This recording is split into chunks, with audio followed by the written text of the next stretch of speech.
The CZ Media podcast is brought to you by Rancho Bravo Tacos. They make it really easy to get great tasting Mexican food. You can stop by any one of their 3 convenient locations, Capitol Hill, U District, Wallingford, or you can order through Uber Eats, Caviar, or Chow Now. You can also text RBT to the number 474747 and you'll get deals on tacos, burritos, and more. All of the information is in the show notes. Hello, everybody. Welcome back to the CZ Media podcast. Hope you've been enjoying the shows. That last show, I spoke to my buddy Travis, who is a musician. He did a lot of GSI work for Flight Simulator, so he's sweet. Very artistic. And then we spoke about music and kept it lighthearted. And I'm continuing with the lightheartedness. Today I'm talking to Ellen Meny. Nice. You got it. I did? Yeah. Okay. Some people are like, Ellen Meny. And I'm like, no, I'm not mean. But I can't be if you keep on mispronouncing my name. That's fine. That's all. I kept on looking at your name. It's like, how do I say that? But I didn't want to ask. No, it's okay. I should put a pronouncer in there or something. Meny. Meny. Yeah. So it would be like MEN little dot E. Exactly. There we go. Yeah. Talking to Ellen. Ellen, tell us a little bit about yourself. Well, I am it's a fancy title. I'm what's called a multi-platform producer for King 5's evening show. Oh, I know. Fun times. Look at me. Actually, I'm proud of myself for getting a high-profile person in here. Thank you. I'm flattered. I'm glad. Maybe one day I'll reach high profile. No, but it's a fun job. So multi-platform producer is basically a fancy term for basically I write stuff, I film stuff, I produce stories, and I do basically everything to get a story on air, which is challenging but fun. That sounds like my dream job. It's How awesome. lucky are you? I am very lucky. That sounds super cool. I mean, that sounds a lot of work, pressure, but in a good way. # blessed. I mean, I do feel very, very lucky. And, the kind of concept of a multi-platform producer is actually really common in the news business for TV news, but it's not every day that you get to work for something where it's not news. Instead, it's kind of fun stuff. Like on Evening, we do lighthearted stories. We highlight the positive in the community. And so I'm really glad I get to use my skills for that. I love that show. Oh, shucks. I have my TV set to remind me. Aww. To remind us when it's on. Thank you. Do you know how long that's been on? A long time. Longer than I've been alive. I will reveal my age that way. Yes. Because what I wanted to say this, but I wasn't sure that that I would be correct. But I moved here to Seattle like 17 years ago. Right. And that show helped me just get to know the area better. That is awesome. Because we used to watch it pretty regularly and just, telling you of what's going on and new things to discover. That always makes me happy when people say that. And I've heard that from a few different people where they say, when I moved to Seattle, I watched Evening. And that is great because that's what we want. I think everybody on Evening wants both people who have lived here for a while to find new things and say I didn't know that. Wow. And then to also welcome the new people, the many new people who are moving to Seattle. Yeah. Say hey, here's something cool to check out. I definitely think that does it. Awesome. I definitely do. That's our job. Back home in Chicago, I used to watch a show called Check Please. Ooh, nice. But this was those 20 plus years ago. Sounds kind of like what you're doing now. We can call it research, but it may be stocky. That's okay. To go through someone's timeline. I'm not going to judge. I have done it before, so you are not alone. I'm doing research. I saw your, am I correct? You're doing a reoccurring... Like Edible Education? Yeah. Is that what okay. Yeah. Tell me about that. So I'm doing a series called Edible Education, and it's not on any real schedule. I think it's every couple months I'll put out a bunch of episodes, basically. Yeah, actually, it's been really fun. So I got the idea from our web producer, actually, who's came up to me one day and she said, Ellen, I have an idea for a series that I think you'd be interested in, teaching people about food. I'm like, I'm down. Oh. It's very broad. I can do that. And so, yeah, I started producing the episodes, and it's been really great. I decided to approach it from a very general standpoint where it's not just, it could be teaching people about certain cuisines, to teaching people how to eat like very specific food. So far I've done an episode on sushi, hot pot, and escargot. And so really, like, I know at some point, I'm going to run out of foods to teach people about. No. What? You don't think so? No. Okay. Not anytime soon. I think it's all how you look at it, too. Yeah. Like, because there's always something new to learn. So, like, I could do pizza. I could teach people about deep dish versus thin crust or whatever. Or you could have...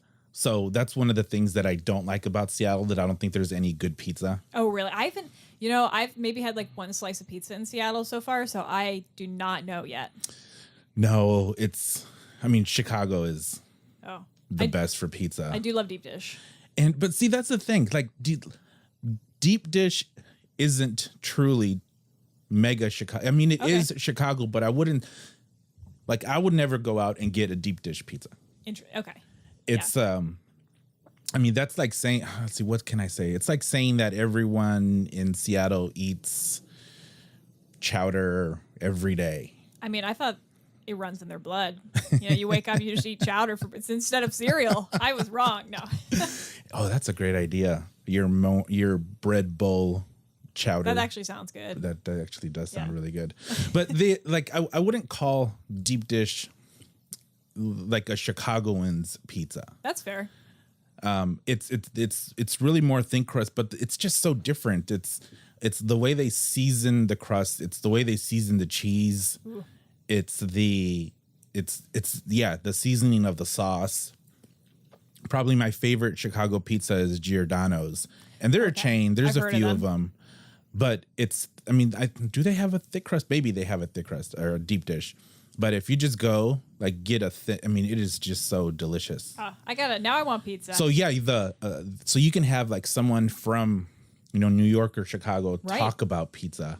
That was my goal. I'm from the East Coast. I'm Italian, so I wanted, Brooklyn Italian folks. You're from Brooklyn? I'm not from Brooklyn. I'm from Baltimore, Maryland. But that's pretty close. It's pretty close. You know, it's a couple hours away. But no, I just I wanted to represent the Italian folks. Very cool. So, but no, I don't think you're going to have any shortage of food ideas. I try to keep it broad just because I always think I've had sushi. I have not had escargot before, and so there might be somebody out there who's never had sushi. Was it good? Did you like it? I did actually. Yeah, I did like it. I was a little weirded out, I will admit, at the beginning because I was like, it is snails, and that was a little weird. But I had a chef kind of talk me through it, and he made it for me in the very traditional way, which is with like garlic butter and parsley butter and bread. It was like super good. Butter just makes everything better. Yeah, that's true. If you just like pile butter on something, it'll be fine 99% of the time. That is pretty amazing, I think. It is. Butter is the secret ingredient to a lot of stuff that I make. It's true. Like, I know when I cook at home, one of the best lessons I've learned is like, don't skimp on butter. I mean, if you were trying to be healthy, you have to, but butter does make everything better. I make this, and it's one of Lori's favorite things that I make. I start with seared tuna. Ooh. So I go get some tuna, and then just a light sear. But then I make this butter wasabi cilantro sauce. That sounds incredible. So a little scallions, a little soy sauce, a little wasabi, tons of butter, and it's depending on if I make it right. It's not that thin of a consistency, so it's but a little less than creamy. Right. And then pour it over the tuna and some lettuce. That sounds amazing. Butter. My secret for cooking steaks is butter. That is, yeah. I think people recommend that. I saw a Gordon Ramsay video where he said how to cook the perfect steak, and it's sear it first, and then just put. You're an idiot sandwich. No. But yes, anyway, I love Gordon Ramsay. So. I call myself that sometimes. An idiot sandwich. Don't be an idiot sandwich. Sometimes, sometimes you're the idiot sandwich and sometimes you're not. I don't, in my normal life, I don't swear. But sometimes I get really angry, of course. And then it's a bit of actually, this might be a good thing because I don't swear. When I get angry and I want to respond, I have to just think about it for a second and then come up with an appropriate response. And sometimes idiot sandwich has come out. If you don't curse, like you can make very creative curse-esque exclamations. And then who knows, that can be worse than any of the curse words. Right. It's very true. Like if somebody called me an idiot sandwich in public, I would probably be shocked, and I would admire them though, because I had an argument with a friend and it was pretty heated. And he called me a name. Right. And then I just looked at him. I was like, dude, you're just a dummy. And you're a poo-poo head. The look on his face though, when I called him just a dummy, it really felt like it pierced his soul. It shattered him. Being called a dummy. Sometimes those little words, you can really get to you. Wow. No, but I was watching his video, cook steak, sear, and then just throw a bunch of butter in the pan. It reduces the temperature, lets it cook, lets it just get a medium rare, easier. And that's what I do. Just put butter in it. No, but that's super cool. And I had, it wasn't even escargot though. We were in Mexico and it was fried snails. Oh, interesting. Okay. Never heard of that. And I don't know, it just, it tasted like a clam almost, or an oyster. Yeah. It had that consistency to it. That's what the chef basically told me. He said they're pretty similar to shellfish. I mean, they are essentially shellfish. So, a mussel or a clam, although I think the best way he described it, because I was asking him, like, what do they taste like? And he said, they taste like a mushroom that's been left in the grass. I'm like, what in God's name are you talking about? But it's true. They have like the consistency, like the texture of a mushroom, like a portobello or something. Yeah. And they kind of taste a little bit like that. But then you have the herbaceous. This is getting real fancy. You have the herbaceous notes from the parsley. I'm going to pause it and then in like an English, in an English accent, say herbaceous, meaning. And they put the meaning in it. I like that. I should start doing that. So, yeah, it has the herbaceous notes from the parsley. But it was true. Like when I ate an escargot, I'm like, oh, you're kind of right. It tastes like a mushroom left in the grass, but in a good way. Right. Yeah. Here's a thing, an idea. See if you dig it or not. Okay. How about how palates change as you like age? Yeah. That is interesting. It's not a food, but like I like it. Because I was a super picky eater as a kid. Oh, okay. Like no ketchup, no mustard, no mayo. Just like chicken nuggets. Just give me a tortilla and some steak or some chicken. Right. And then, and like, I don't even, okay, maybe my palate hasn't changed that much, but like just slowly, I'm incorporating more flavors into what I normally eat. Right. I still hate mustard and I still hate mayo. Oh, man. But I understand that they make certain things a little better. That's true. Yeah. If you put them in things, you don't taste the direct mayonnaise. Yeah. But, like I get what does mustard do? Is mustard acidic? Yeah, it tastes acidic. So like I understand what the acidity of mustard does in like a vinaigrette or anything else. And actually I made some vinaigrette last week, and I normally don't like dressing either. Right. But I'm like, hey, this vinaigrette is pretty good. But like the one big thing that's changed is mushrooms, where I would never. Really? I hated mushrooms. Wow. And then now, one of my favorite things to cook is a wild mushroom risotto. Ooh, I love mushrooms. And there's like, well, if I get lucky and I find them, I get as many mushrooms as I can. Yeah, I'm a big mushroom fan. Yeah, I was never picky as a kid. I've never been picky, and I've always been pretty, I'll literally eat anything. But the two foods that I don't really like, I don't like raw bell peppers.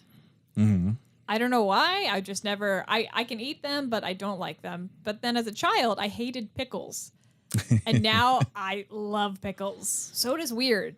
You know, how did I grow out of that? I literally think one day I just was like, I'm going to try this pickle. And I'm like, oh, I like it now. Yeah. Yeah, you know? It happens that quick. Right. It's bizarre. It happens that quick. And actually, thinking back, I think with me with the mushroom happened when I had a good one.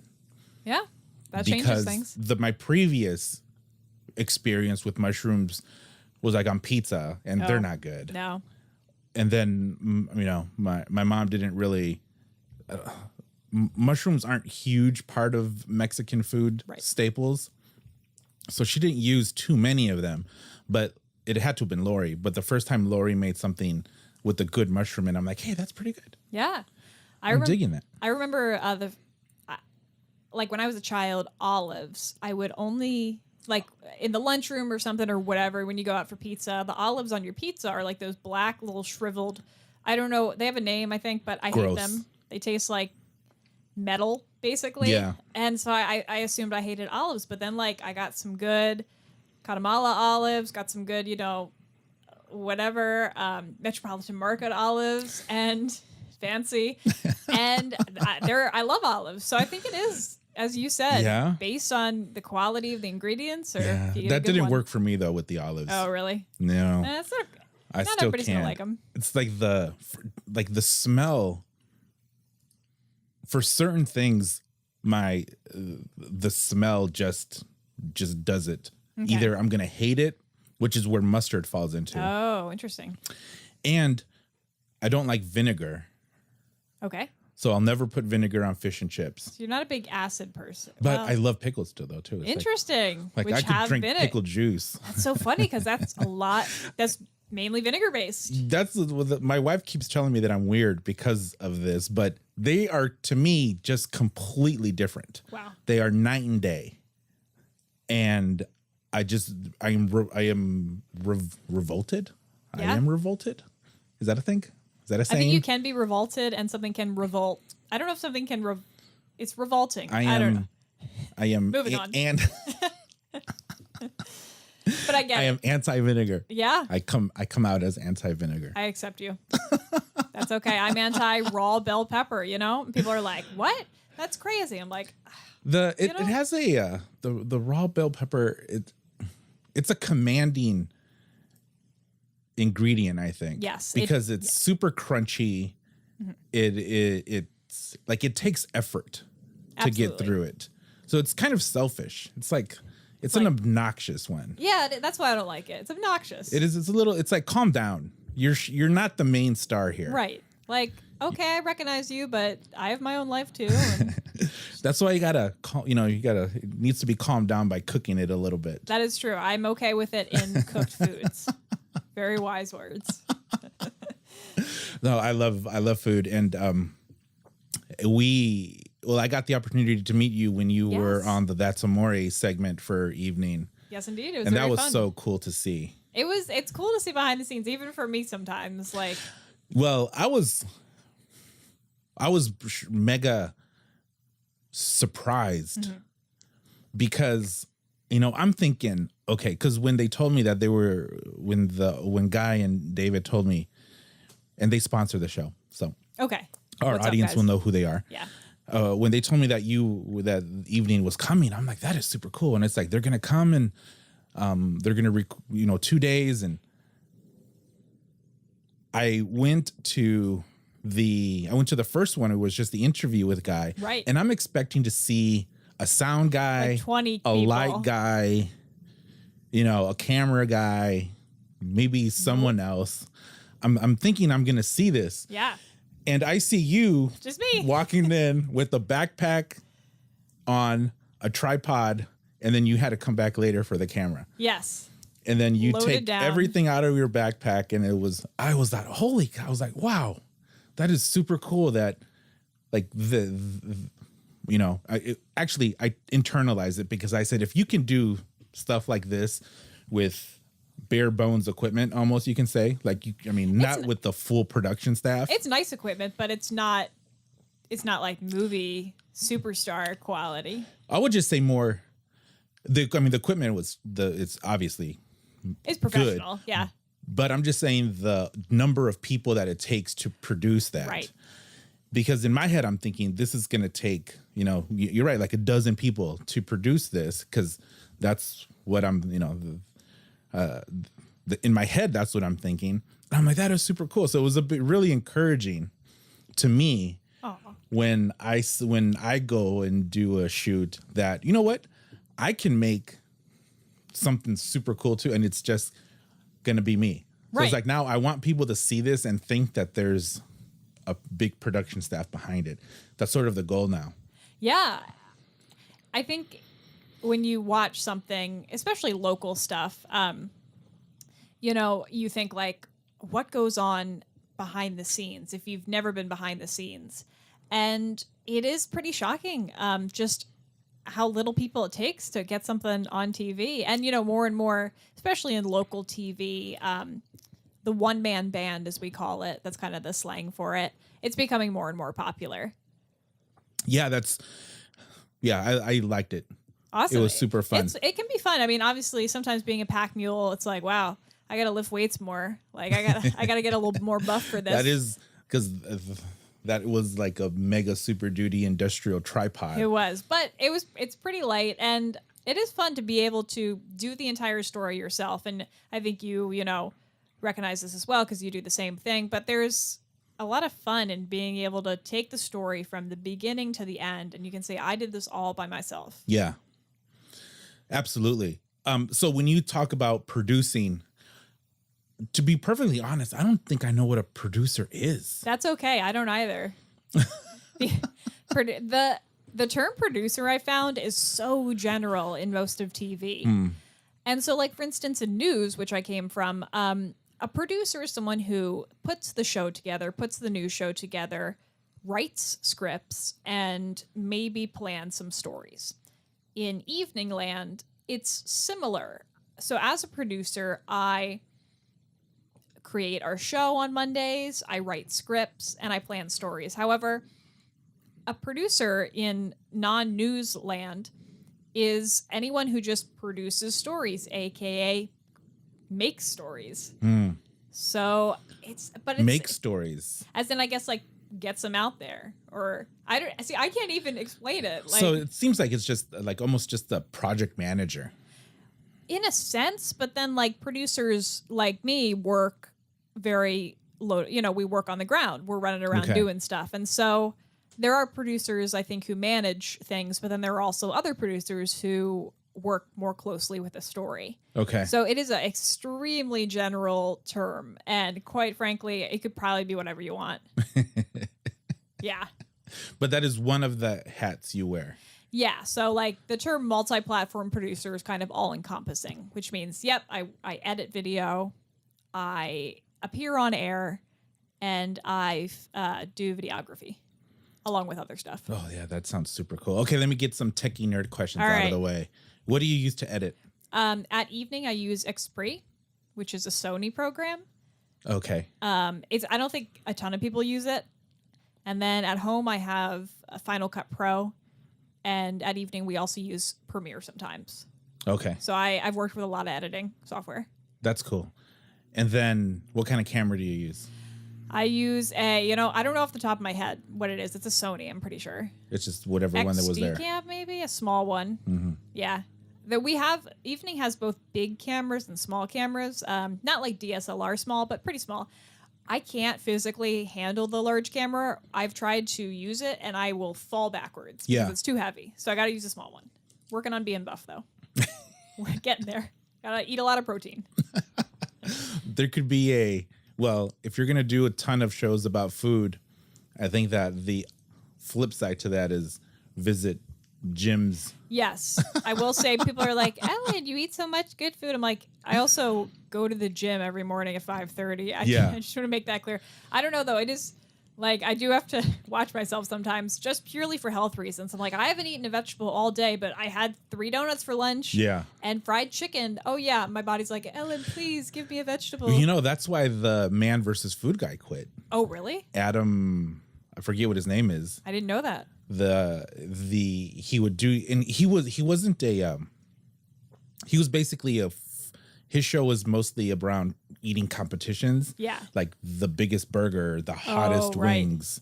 But he just said that he didn't pay attention to his body, but still kept on making these shows. Ooh, wow. And that was one of the reasons that he had to stop. And then now he's all trim and then you could tell that, especially during the last the last season that he made that show, that he like, dude, calm down a little bit. Yeah, it's tough. Like, just from a purely nutritional standpoint, you know what I'm saying? It's tough. Like, no, I feel very lucky. That must be super tough. Fun. I know it's so hard working on evening. No, it's fun, but I do have to I've realized I have to eat more vegetables. That's really what it comes down to. And butter. And butter, vegetables and butter. There we go. That's perfect. So you said that you were in news, and this was in Eugene? Yes, I worked in news in Eugene. K-Val? Did they call it K-Val or KVAL? K-Val. K-Val. Yes. Okay. Yeah. I know, it's catchy. K-Val. Actually, K-Val sounds like a store. Like come to K-Val. Come to K-Val. It's 50% catchy. Off. No, it is. How long were you in there in Eugene? So I was in Eugene for about 3.5 years, I would say. Then before that, you were Baltimore? Before that, so I'm from Baltimore, Maryland. I went to school at Clemson University in South Carolina. Clemson. Yes, indeed. One of my favorite basketball players played from Clemson, Horace Grant. Oh, cool. Okay. But you probably don't know who Horace Grant is. Well, no, I'm more of a football-minded person, but I respect that. Yeah, so I went to college in South Carolina, and then immediately after I moved to Eugene for my first job. So I was in news for 3 years, and then in September I bounced over to Seattle. How are you liking it so far? I love it. I love Seattle 100%.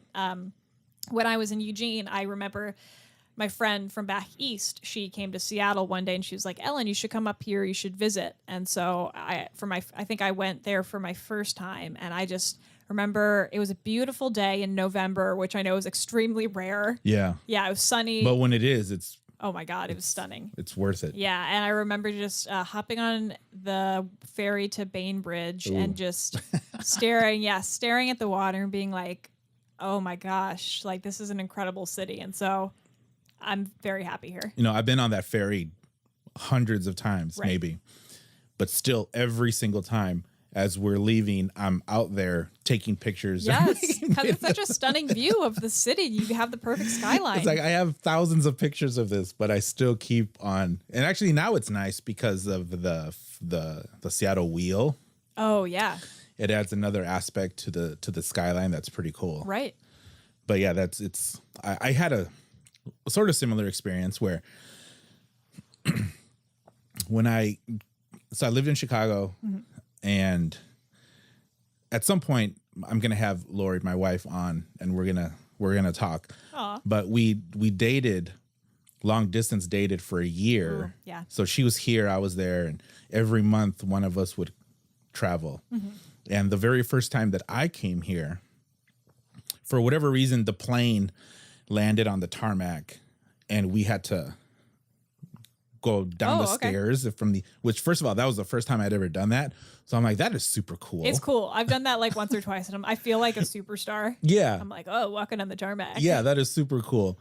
And I don't know if this could just be in my head, but I heard a seagull, and then I felt a breeze, and I could smell salt air. The sea, yeah. It called to you.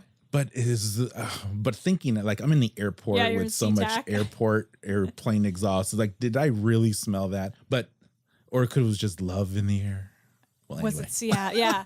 No, I get that. Seattle has a charm to it, and it's very nautical city. I will say that. It is. And it's most people who moved here, from anywhere, the first thing they usually say is, it's not as easy to make friends here, they say. The Seattle freeze. The Seattle freeze. I've heard that before. Yeah. Although, well, my wife is from here. She's from just outside of Kent, outside of Seattle. But she blamed it on the serial killers that the Seattle's had in the 60s and 70s. The I-5 killer? The Green River killer? The Green River killer. Yeah. And Ted Bundy. And I think there's like one more. Yeah, there's a lot of serial killers in the Pacific Northwest. And you don't know. You might be talking to one. So you better not be friendly. So she's like, it's like we were sort of told not to, like, I think most kids are told don't talk to strangers. Right. But here especially. Don't talk to them. Don't talk to, especially if you're, Bundy targeted college girls. So it's like. He did. Like, and, this was in the 70s. So the people who were having kids then were probably telling their girls 15 years later, don't talk to strangers, don't be helpful, because he did that. You're right, he did. He pretended to have a broken arm and needed help. That isn't it. I've never heard that theory about the Seattle freeze, but that is a really interesting one. I mean, there might be something to it. Maybe. I haven't really experienced the Seattle freeze. No, you're on TV. I know, I guess, but no one has recognized me yet, except one time I did go to a doctor and I'm like, hi, I'm here. And he's like, Ellen, I watched you on King 5 Evening. I'm like, oh my gosh. I mean, it's very flattering, but I was like, okay, thank you, doctor. I was embarrassed. No, but in my experience, I think the Seattle freeze is kind of changing because so many people from all over are coming to Seattle. And so most of the people I've met are not from Seattle. Yeah. And I always joke. I'm like, oh, this is so funny. They're asking me, let's get coffee. Let's go to lunch. They're very friendly. And I'm like, that's funny, Seattle freeze. And they say, well, I heard about the Seattle freeze and I didn't want to experience that. And I don't want you to. So I want to make sure. Be proactive. Yeah. And everyone has done that. I think everyone has heard so much about the freeze. They're like, oh, I can't do that. They got to counter it. Yeah. It's everyone from California. Yeah, that is moving from me. The California hate is strong. I have noticed that. It is. I'm going to admit, I'm a little weirded out by it, but I am not. I'm not going to judge. I think it's a multifaceted dislike. Yeah, I can't wrap my head around it. My experience with it were my buddies they're just saying, my buddies who have been in tech for a long time. Right. They're like, these California people are just making it so much harder for us for me to get a job. Ooh. So ultimately I think it's a good thing. Yeah. I mean, hey, I'm from the East Coast and I see New York, and, New York, everybody comes to New York, from all over. So I'm like, let people be. Yeah. I just want people to be happy. Indeed. Well, let's take a quick break. Okay. Hear from one of our sponsors, and we'll be right back. Bye.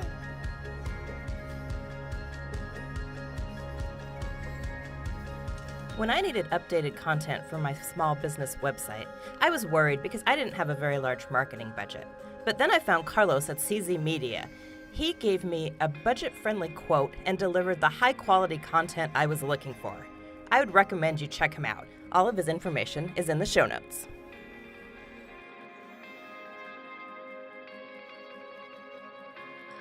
And we're back. We're back. I went to a place called Due Cucina Italiana. I think that's the name. And it was in Capitol Hill. It was really good. Two guys from Italy. They make fresh pasta there. And I love fresh pasta. Is that the restaurant that had like happy hour? I'm not sure. Okay. I don't know. We filmed a show there. And so that's why I went there. And then, you know what? Bizarro Italian Cafe in Wallingford. That's such a fun place. I had a blast. I bet you could only eat like a quarter of one of their portions. Oh, yeah. That lasagna was massive. And I think my favorite part, the food was great. The decor there is so fun. It's like if you had a kooky grandma. Yes. That collected everything. If you're like artist, avant-garde grandma who's also a little kooky was like, I'm going to decorate a restaurant. Right. I'm going to hang a bicycle from the ceiling. That's Bizarro Italian Cafe. Yeah. No, but the food was really good. Lori and I have been there a few times. Yeah. And I was surprised at how good the food was and how massive their portions were. Yes, it's great. Good bang because for you your usually buck. don't get both. No. Yeah, sometimes it's like $35 and, I'm like little microscopic. That's right. Oh, if I want to make my wife mad, we'll go to a fancy place like that. Oh, yeah. And then when we're done, I'm like, you know what? I'm hungry. Yeah, I'm going that's to Taco the worst. Bell. I understand, if you use quality ingredients, you charge more, and that's fine. I don't have a problem with that. But it is really annoying when you're hungry after you've eaten a meal. It's like, what? Yeah. It's a bummer.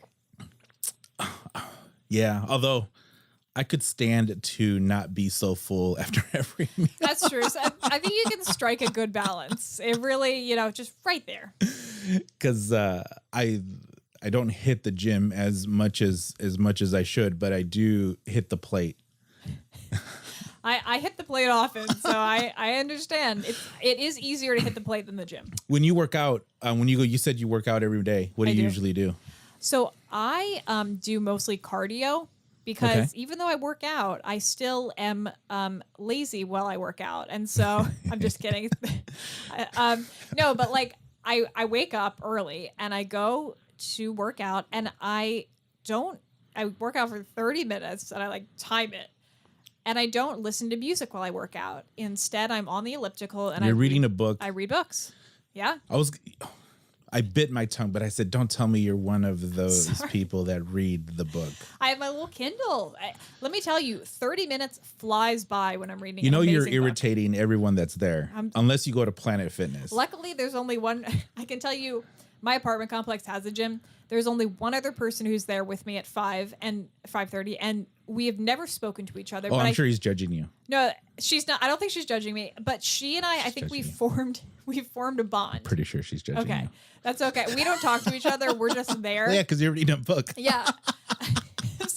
I don't know what to tell you. That's just, that's just me, and I'm just living my life. Okay, well, power to you. Hashtag reading life. I'm not trying to be holier than thou when I read. It's just I can't really use earphones that much, so I'm gonna read a book. Not even the over the ear ones? I mean, I can. I'm wearing them right now. No, I'm fine to use earphones, but I do prefer reading usually. That's well, I know, but truth. your muscles would prefer that attention. Well, yeah, like... See, I'm judging you now. Yeah, I know. I feel the judgment. Well, like, I want to do weights more. Like, I want to work out with weights more, but I find it very hard to do because... Yeah, because you have a book in your hand. Yeah, I can't read when I'm doing weights unless I have a third arm, which I don't have. Oh, no, you know what you need? Those VR headset goggles. So that I can read. But I feel like people would triple judge me if I was working out with weights and I have VR goggles on. No, okay. If I saw someone wearing those goggles and working out, I would think that in their headset goggles, they have some VR experience of like Gold's Gym in Venice Beach. Okay. Or if you were at like the Olympics and you were lifting. Yeah, like motivational VR. That's right. Oh, you know what? I think that is a brilliant idea. Okay, there we go. Patent that, copyright it, send it out. Actually, Peloton, have you heard of ads for Peloton? No. So they started out by making stationary bikes, like spinning bikes. Oh wait, are those the bikes with like the cool video? Yeah. Okay. So they have like this huge 15-inch monitor. Yeah. And they have videos where you're riding your bikes down the Alps or in these wooded areas. I think there's one of those in my gym. I don't know if it's that specific one, but it's that similar. Is super cool. And I've used it. They're super expensive. I'm sure. Otherwise, I would want one. Yeah. Because I used to, back about 60 pounds ago, I was super into cycling. Okay. And I was part of the Seattle Cascade Bike Club, and I would do 50 to 100 mile rides almost every weekend. I could never do that. And I took a ton of spinning classes. And you know what? It is much better to take a spinning class than it is to actually ride up a mountain. I'm sure. Yeah. Like you don't have the elements in your face. Like no. I laugh at myself because the very first, when I first started, the reason that I got into cycling was because I read Lance Armstrong's first book. Oh, wow. Yeah. It's not about the bike. And I still love Lance. Okay. Like almost everyone has turned on him. But I still love Lance because he did a lot of good. Right. And is still doing a lot of good. But yeah, he's a conceited egomaniac. Surprise, surprise. Every top level athlete is. Yeah. That's what makes them so good. Can go to your head. Well, anyway, so I read his book And then I'm like, you know what? I'm going to give it a go. So I started doing spinning classes. Oh, yeah. And I'm like, that's fun. It's like, how hard, it's riding a bike. How hard can it be? You never forget. No. So then I bought myself a cheapo bike. Okay. And the very first thing that I did on my cheapo bike was do a ride called the Summits of Bothell. That sounds scary. Well, I didn't know what a summit was.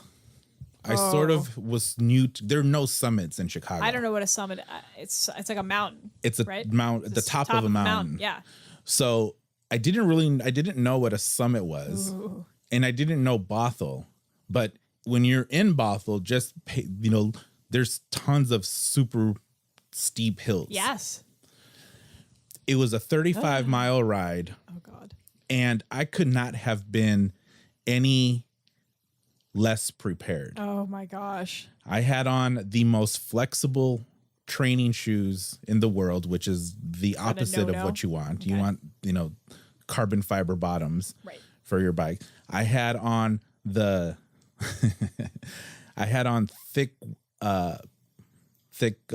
shorts. Okay. No cycling shorts. Okay. And then I don't even know what it was. It was a super thick, long sleeve shirt, almost like a t-shirt. Okay. Yeah, just. That sounds horrible. It was horrible, but it took me 6 hours to finish that ride. Whoa. It took everyone else like 2. Oh my gosh! But did you do it? Oh heck yeah, I did. You did it. I had to climb. For a lot of it, I had to get off of the bike and just walk up the summit. But it was so funny because when I finally finished, we started at the University of Washington's parking lot. When I finally got back to the parking lot, they had torn down everything. Oh, no. Like the sign-up booth, there were a couple exhibitors there. Right. It was empty, and Lori was just sitting in the grass reading a book. And then she was like, I was starting to get worried. Aww. But you finished it. It took me 6 hours to go 35 miles. Honestly, I probably would have just straight up died. So props to you. You know what I should have done probably is stop and gotten a drink. Got a little snack, gotten a drink. Yeah. I didn't think of it. I didn't have any water. I didn't have any. Gosh. I didn't have any snacks. Oh, I just did not know. But I still kept on going, and then the longest ride I ever did was about like 120. That's incredible. Miles, I think, in a day. Wow. But it was mostly flat, so it wasn't too crazy. Still, that's impressive. But I went from there to my original love, which is boxing. So that's what I was going to suggest is you should give boxing a go. I have in college. For a little bit, I boxed. It was quite fun, actually. You should try that now again. Maybe I should. Get all of my aggression out. I push people to boxing. I did really enjoy boxing. It was really fun, and I do like that kind of, I don't know. I like it. One of my good friends owns the gym not too far from here. Okay. Our Caro gym. They're on Jefferson and in 10th, right across from Seattle University. Okay. And she's awesome. She's one of those business owners that truly deserve more attention. Mm-hmm. Like someone should write into Evening and say, hey, does that work?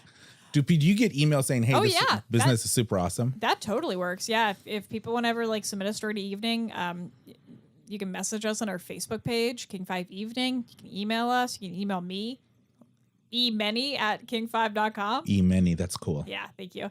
I didn't make it. It's just generated by the computer. Computers are cool. We get tons of suggestions from people, and most of the time, if we're like, oh, that's cool, yeah, we'll do a story on it. No, it's super cool because she's one of these people who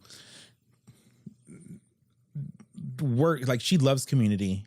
Uh-huh. Like her gym is all about community. Like sometimes I tell her, like, you should do this to get more customers. She's like, I don't want more customers. I want more of the right customers who really appreciate what we're doing here and want to be part of a community, not just not just part of a gym. And I should probably write into that. Right, it would be cool. Evening. Like you would love that whole.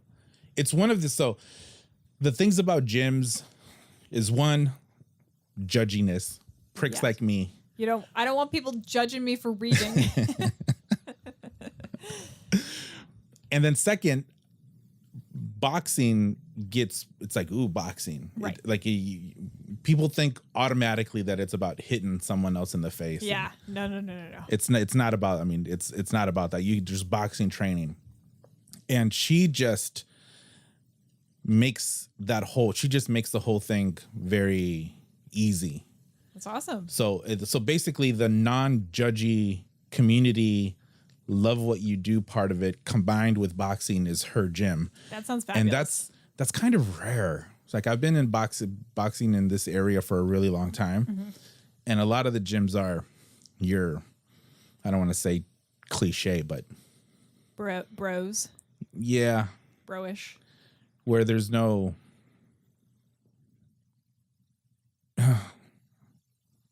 yeah, that.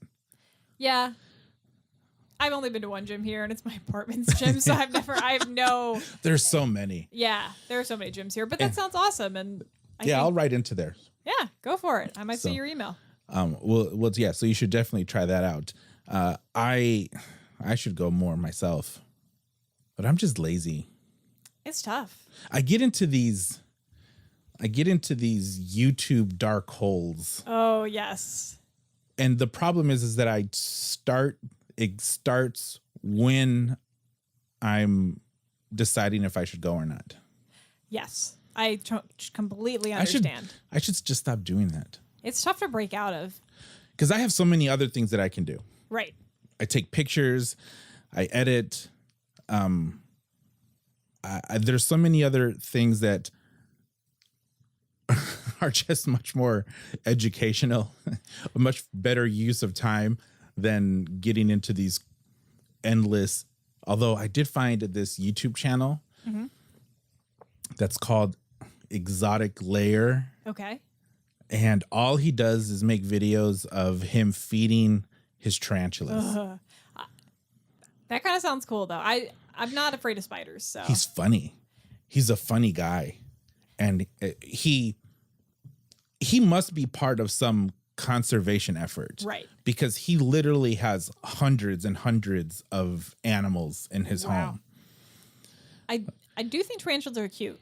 They're big fuzzy spiders, and they're not going to kill you. No, that's fine. They'll take a big chunk out of you. Yeah, I think they're cute. I don't want to be bit by one ever, but but that's fascinating. Yeah, he has snakes, scorpions, lots of tarantulas, and he knows each of the tarantulas' personalities. Wow. Does he name them? He does. Okay. Like, this is Sheila. Does. No, he's very scientific too. Like, he says their scientific name. Oh. And yeah, he's pretty methodical when it comes to it. But I don't need another hobby. What hobbies do you have? Enough about me. Okay. Let's talk about me. I don't have any hobbies like coin collecting or stamp collecting. I have very, I guess, broad hobbies that connect to my profession anyway. So when I'm not doing evening, I like writing and reading. Yeah. You gonna knock me for being a nerd again, or what can I say on this podcast? It wasn't a knock per se.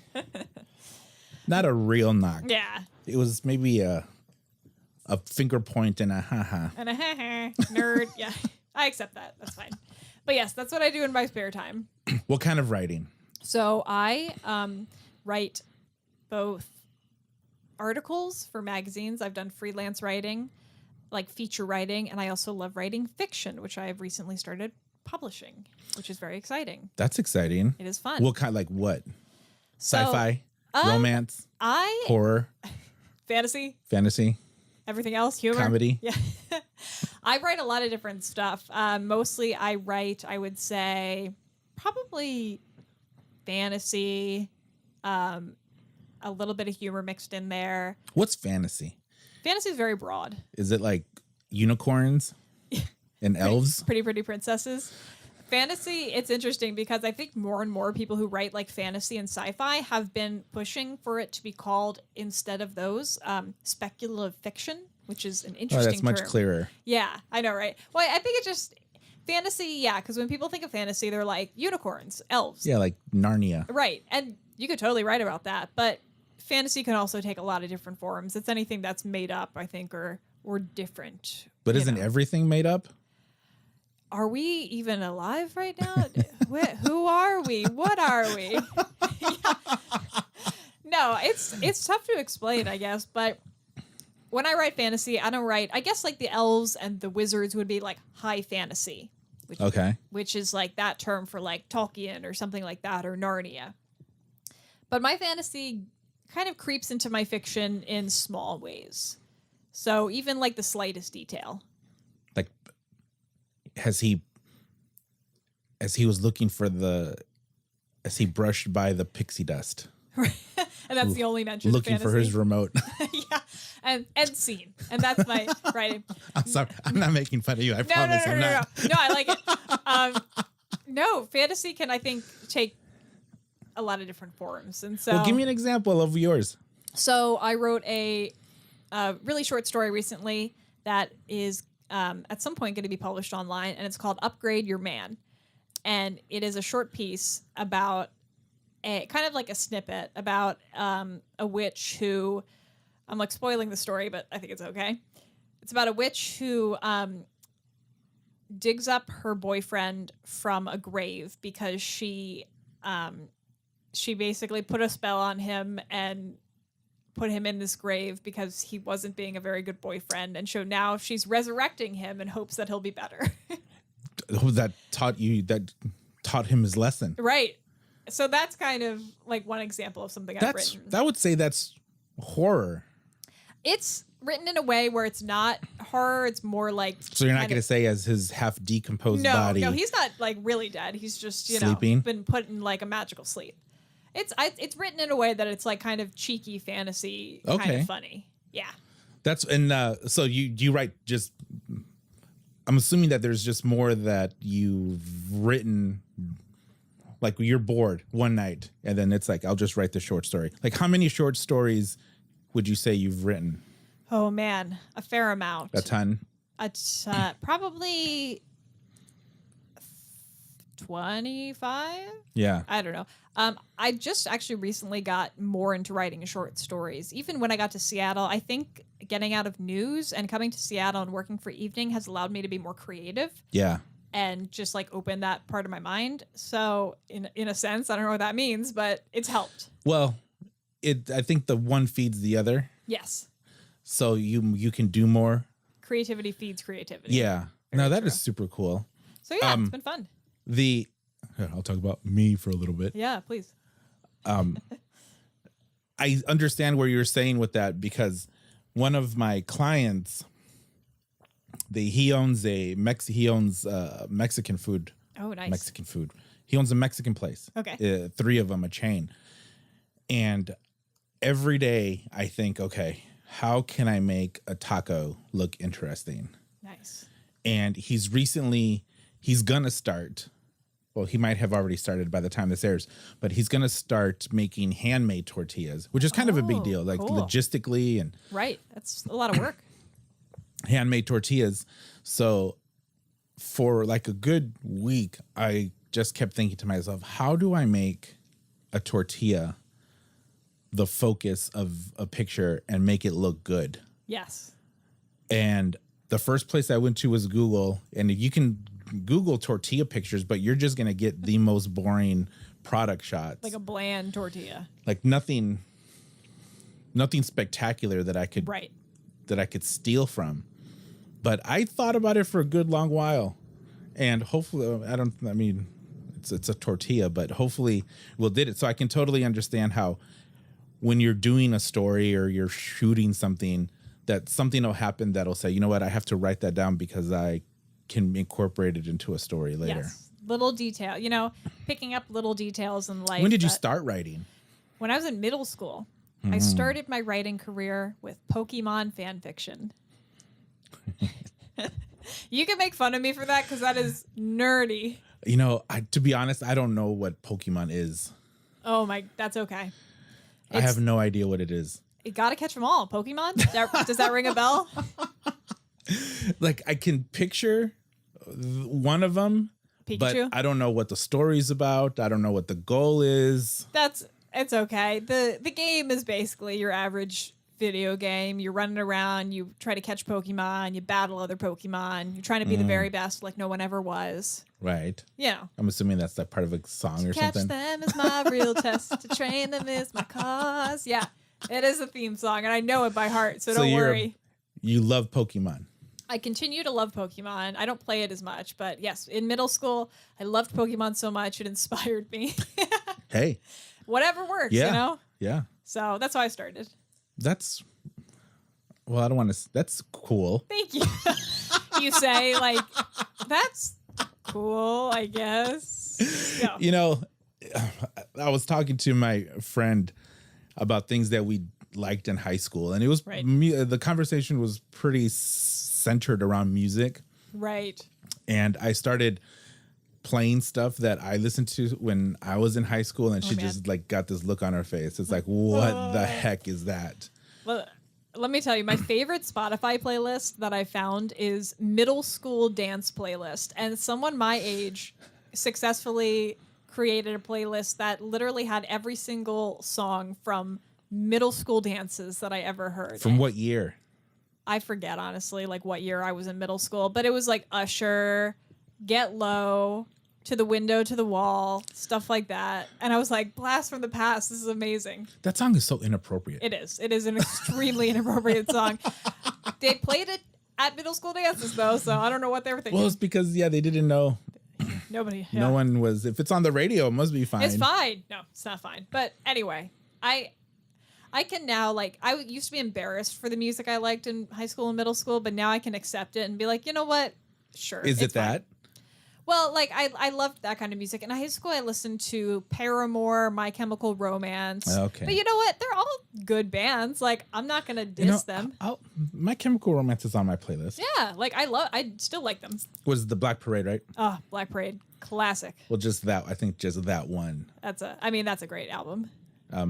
My playlist so far is dominated by the A Star Is Born song. Oh, yes. So I haven't seen A Star Is Born, but I have heard Shallow. It's just a really good song. Yeah. There's like 4 really good songs on that one. I'll have to listen to it. I've been listening a lot to the I Will Always Remember Us This Way. Okay. Listen to that one. I will. I mean, first of all, Lady Gaga is just brilliant. Oh, she's amazing. Just super, super talented. And I love that video. And I love it for the weirdest reason. So most of the video is just her playing it on the piano and singing. But halfway through the video, she does this little shimmy with her shoulders. Shimmy shake. Yeah. And it looks so cute and sincere, and like she would actually be moving that way. I picture her in her head moving that way because she remembered whatever it is that she was remembering. Interesting. And she's clearly passionate about music, so she really feels it, I think. Yeah, that's super neat. Do you put does music ever give you ideas for stories?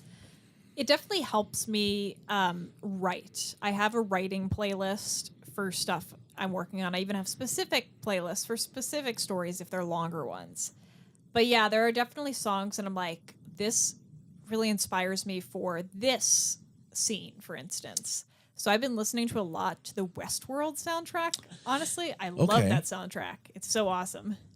What type of? It's instrumental.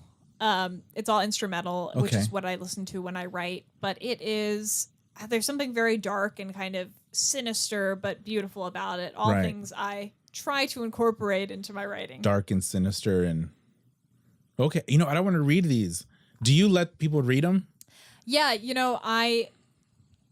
I'm publishing a couple of things this year, and so people can read them that way. But I am trying to get over my fear of having people read my works in progress. Like with my short stories, I'm getting better and better about like reading them to people. But I had such a fear that people would think they were bad or like people thought I was dumb. And so when I got to Seattle, well, yeah, it's just like I think for creative people, if you have something you really care about, you're afraid of it being bad or other people saying like this isn't good, then you're like, what is my identity now? Sure. You know, if I'm not good at this. But when I got to Seattle, I was like, I have to get over this fear. And so I started reading at a series of literary nights called Assembly Literary Mike. I think that's hopefully I'm not butchering the name. It's Assembly. Okay. Just look it up on Facebook. Okay. But yeah, and they're very welcoming and it's been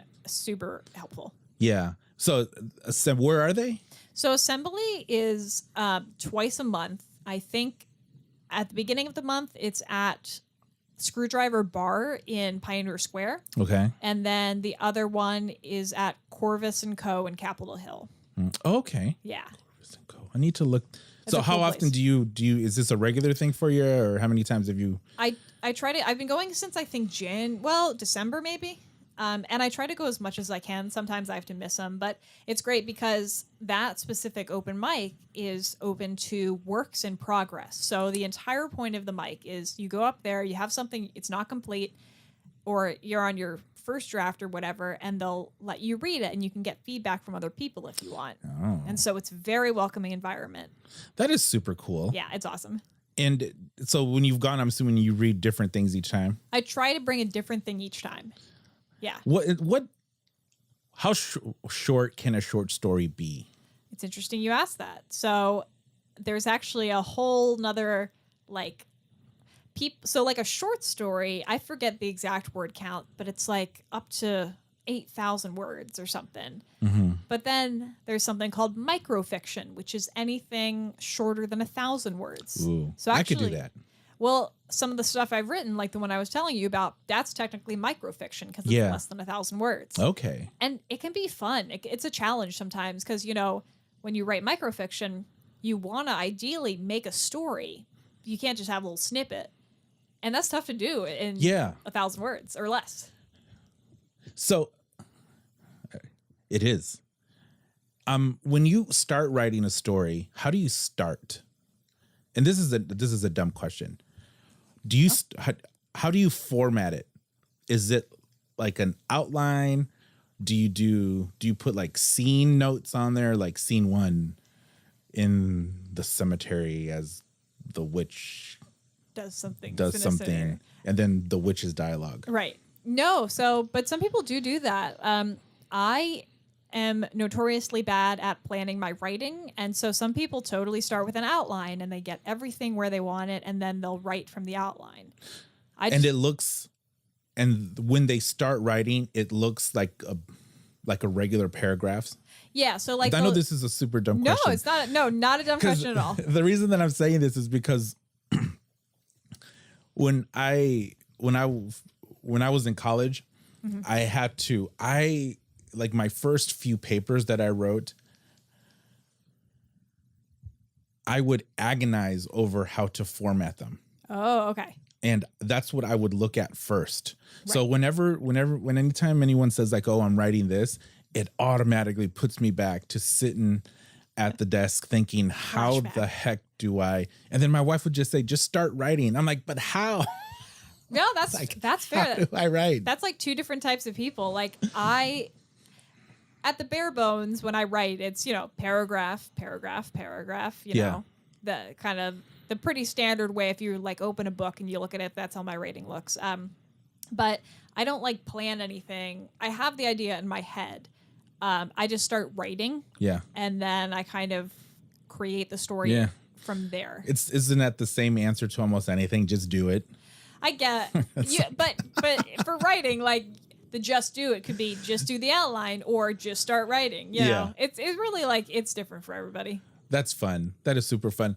Well, I get what you're saying. I'm sort of the opposite when I do stuff like that. There are about 5 people that I send either pictures to, or if I, I don't write blogs anymore, but if I did, I would send them to them first, and they would each give me notes that if you added them all up, it meant it is completely inadequate what you did. Like everything is wrong. Like, oh no. Someone would say, your beginning needs work, and the other one go like, oh, the body of it is too wordy, and then someone will say you can end it this way. Right. So I just stopped doing that. Yeah. I just had when it comes to picture stuff, there's one friend that I value his opinion on above everything else. So if I'm delivering pictures to a client, I'll send him a preview of it. And if he suggests something, then I'll make changes to it. But with the writing stuff, I can understand how you put so much into it. They're just reading it, and then they can nitpick at it. Right. And I believe in constructive criticism. If somebody is like, you could do this better, you could do this part better, that's totally fair. But I don't know really what I fear. Like, I guess I fear people just being like, you're just bad at it. And I'm like, oh no. But I think. But what do they know? I guess. And, I'm trying to unless they're like Stephen King. Yeah, right. Exactly. Unless Stephen King. And it's like, you're bad. You're like, well, I guess that's it. Yeah. Or in which case, still, what does he know? Right. What does Stephen King know? What has he done? Whatever. But yeah, I think it's really that deep down, like, creative fear that, this is your identity. We're creative people, and like if somebody is like, no, you're not, then it's like, who am I? This is really dramatic. This is really not. I just sometimes get nervous about showing my work, and that's fine. Yeah. And I don't think I necessarily have that, because I can easily tell someone that they're wrong. Right. Sometimes it's easier to do than it is to get that, Yeah. I mean, I've had plenty of conversations with clients where I create something for them and then they come back and say this, this, and this. I have zero problem saying understood, but I'm right. I get that. No, I get that. You were wrong. I am right. I sometimes, and then I stick to my, and then plus I'm not going to change it for you. So right. It is what it is. Sorry. Yeah. I think you can take or reject criticism. Yeah. That's the beauty of it. If you're like, no, this person's right, or I don't really agree with them, I'm going to not do this. Yeah. And well, hopefully you wouldn't send it to someone who wouldn't be constructive. I mean, that would be the goal, right? Is to have those people who would be constructive. Yes. Versus pricks that'll just say, this is trash, or what are you thinking? Yeah, or that's stick not to your day job. It's like, right. But you would know that person, that you would know if that person would do that. So you just would bypass them and say, yep, you're not getting this. Oh yeah. If you dig it, you dig it. I wouldn't. So when is the next assembly? So you said the beginning and the last week? Yes. The next assembly is, I can even look it up. I believe it's March 6th, I believe. Oh. Yes, definitely. So I would recommend, though, going on Facebook and then just like seeing it from there. Okay. Just because that's the best bet, because unfortunately I can't recall details right now. No worries. Well, let's see. Now you got me super curious. I want to read this stuff. I think you should add me to this group of people that read stuff. Okay, I'll send you my stuff. Yes, one of my short stories is being published in a book called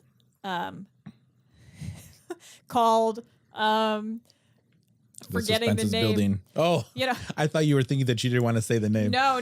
It's a totally fine name. Sorry, I will look at it again. It's called okay, we're going to edit that part out. No, or we can keep this. It's fine. No, I'm getting published in a book of short stories, and it's called 5 Minutes at Hotel Storm Cove. So that's exciting. It's coming 5 minutes at Hotel what? 5 Minutes at Hotel Storm Cove. Okay. Yeah. That sounds mysterious. It's a very cool concept. It's basically all the short stories have to take place at this fictional hotel called the Hotel Storm Cove. Ooh. And they have to take place within a span of 5 minutes. Mind blown. That is cool. It's cool. So it's coming out in May, I think. Oh, see, I want a sneak peek. No, you can you can pre-order it if you want, but no sneak peeks. Sorry. Yeah, that is. See, having guidelines like that seems really interesting, because there's going to be all kinds of stuff. Yeah. There's going to be murder. There's going to be mystery, alien abductions. Right. That's the beauty of it. Sometimes That challenges is super cool. are fun. I wrote a short movie. Okay, cool. And it's about boxing. Nice. And could I read that at assembly? I think you could read a screenplay. I'm not sure. I don't know if a screenplay would apply, but probably. I think it's actually something. See, I would send you my screenplay so you can read it. Oh, thanks. I would give you constructive criticism if you wanted. You would probably help me make it. Have you ever made a short movie before? I have not, but I'm open to it. That's I had my two main actors cast, but one of them moved to California, so now I need a new one. I'm not opposed to acting. Well, you're not. Or writing. You're not a super middleweight boxer. You need to gain like 100 pounds. I've been talking about getting ripped, so maybe this is gonna be the thing that inspires me to get buff. It's like the Dick Cheney movie where he had to gain like 50 pounds. He did, and even then they still had to put a bunch of prosthetics on him. But then the opposite of that with the machine, he's done a ton. Yeah, he's done like a ton of really intense weight gain and loss. Yeah, which probably is not that like very Matthew good for your body. McConaughey did it too. Oh yeah, true. Although you know what, he hasn't recovered. He's very thin. Matthew McConaughey hasn't recovered since he did Dallas Buyer Club. That's true. He just doesn't. He was mega hot. He was my man crush. Oh really? And then he did that movie, and it just not the. I mean, he's a little bit older. But, just the whole bouncing back. I think he ages like fine wine, to be honest. But True Detective, though, season 1 is like one of my favorite seasons of TV. He looks horrible in that, though. No, he's awesome. Well, when he's like old in that, he's supposed to look scraggly and gross. But young Matthew McConaughey in that movie, he's fantastic. They showed him young? Okay, I need to go back and watch it. Yeah, you should watch it. But yeah. Well, now we're talking about man crushes. I know, right? I've had a man crush on Bradley Cooper forever. Oh, really? Yeah. Star is Born is your perfect movie in that case. Yet. You got to see it. Your man crush is in it. That's why I have this stupid thing. The beard? That my wife hates it. She does not do, like, I go in for a kid, like, she wants nothing to do with it. And my hair had been long. Right. Like, this is the shortest That's my the Bradley hair has Cooper been. Look. My hair used to be to about a little less than mid back. Right. But then I cut it, but then like it needs to get back to about here. Yeah. Also, I'm glad when you motion to your beard and says my wife hates this, I'm really glad you meant your beard, because if you had done that and you're just scratching your beard and I said your beard and you're like, no, I'm talking about my hair. This looks awesome. Like that would be horrible. Actually, a friend is going to come over. So this is my second attempt at growing. Like, I'm not a beard. Like I think it's fine. I think it's fine. No, it looks stupid. Well, it's the Bradley Cooper look. Yeah. I'm almost there. Yeah. The first attempt that I did at this, at growing a beard, I grew it for a really long time, and it was like this, but it looked like if I had just glued steel wool to my face. Oh no! Wash your dishes with it. Yeah, and I was shaving or trimming it, and then I slipped on my left side, so there was this pretty noticeable chunk missing. Oh no! But I didn't even try to fix it. I'm like, it's fine, like whatever. It's just a chunk of my beard. And one of my really good friends, we went out and she was just looking at me, and she said, you look like a full-on homeless person right now. Oh no. She's like, yeah, your beard is horrible and it is mega uneven. Like no one would tell me, which is pretty funny. Well, I'm glad, except her. I'm glad somebody but told you. I knew, like I just laughed, like, because I knew it was uneven. So it's so funny. I haven't seen her in a bit, so she's probably gonna chuckle when she sees this. When you roll up, just say Bradley Cooper inspired. Definitely. Well, Ellen, thank you so much for being on the show. I appreciate it. I love the fact that you're newish to Seattle and you're loving it. I've had 2 people on who were here for about a year and just hated it. Oh no. My buddy Steve, he was a New Yorker, like from New York, from Brooklyn. Okay. Or the Bronx, whatever. So, B of neighborhoods in New York. And he moved here for a job in December of 2017, and he went back December of last year. He went back last year. So he was here for a little, and he just hated it. Did not like it. So I'm glad that you're new here from the East Coast, pretty much. Represent. And that you're digging it, because Seattle's an awesome place. It is. I love it. Is there anything? I'll put links for whatever you want. Oh, thank you. What should we link to? We should link to, I think, I can link to my website and pre-order my short story book. There we go. Okay. We can link to that. Is there a link for that? There is indeed. Okay. I can send it to you. So we'll do that. That would be awesome. Support. I'll say. Oh, an evening. We can link to that. Okay, 3 things. Just kidding. Okay. I'm taking more time here. I asked Jose to be on, and he said he would. And I followed up with him, last week. And he's like, I can't because I'm training for sailing in London. He is currently in the UK right now. This Extreme Jose, he's called Extreme for a reason. Yeah. Yeah. I first learned about the Clipper race, and it's like, you don't have to be a sailing expert, but I guess you sail around the world with a bunch of people. And it sounds terrifying and challenging. And he's doing it. Yeah, that's exciting. Never sailed. I think he actually said he does not like boats. And yet Jose is doing it for some reason. Face your fears, they say. Yeah, he's an extreme guy. So props to him. Definitely. So hopefully when he's back, he'll be on. And I also asked Michael King. I asked, every day I must send out at least 20 post 20 comments to just different people. I just researched #Seattle. And if anyone does interesting things, I'm like, hey, you should be on my show. Hey, you should be on my show. So Jose said yes. Michael King said yes too. Yes. I mean, it'll be probably, just the scheduling, but it'll be cool to have them. So I'm super glad that you said yes and that we got this going. Yes, this is awesome. And for Seattle to get to know more about you so that when they see you on TV, you're like, hey, that's that girl. She reads while she works out at the gym. What a nerd. There's going to be one person that says, she would be even cooler if, she didn't read when she worked out. I don't actually want to watch Evening anymore when she's on. Whatever, got to live my life.